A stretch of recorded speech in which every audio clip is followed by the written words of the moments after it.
Equipped with 3 build sheets, a deluxe Marty Auto Works report, and a unique listing in the SAAC Shelby registry, this '69 Shelby GT350 is certainly an investment-grade pony car. However, during its detailed restoration, the car shed its muted black jade skin in favor of some of the best pigment in Mustang history, Grabber Blue. You might have noticed our peculiar use of the word unique. That's because, according to SAAC's registry, this particular GT350 was shipped to Shelby Automotive Marketing as a 1970 prototype. Destined for use as a Shelby Automotive Engineering emissions test mule, the car logged 9,000 miles before eventually being sold as slightly used goods. And in 2009, the car benefited from a 1-year ground-up restoration that swapped original black jade single stage for vivid Grabber Blue 2-stage.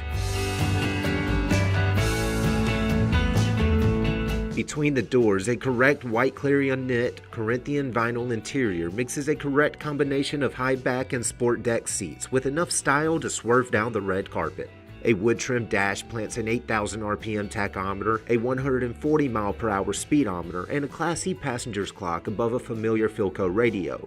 The factory console floats a traditional shifter and small accessory gauges. And in front of the driver, an upfitted rim-blow steering wheel laps a tilting column.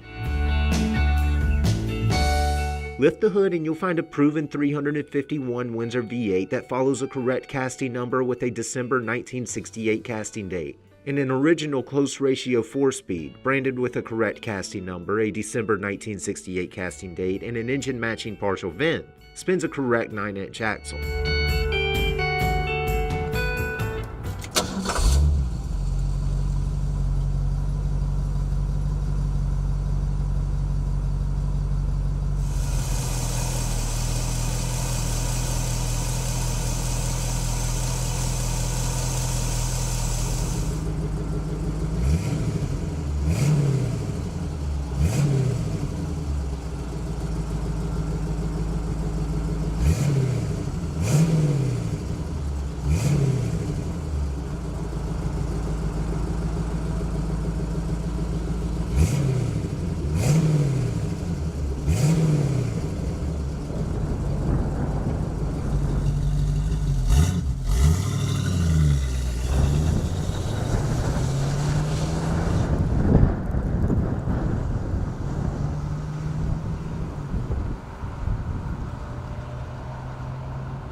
There are few cars that have the kind of attitude and presence of classic Shelby Mustangs. Documented, awarded, and well restored, this GT350 sounds good, drives great, and sits pretty.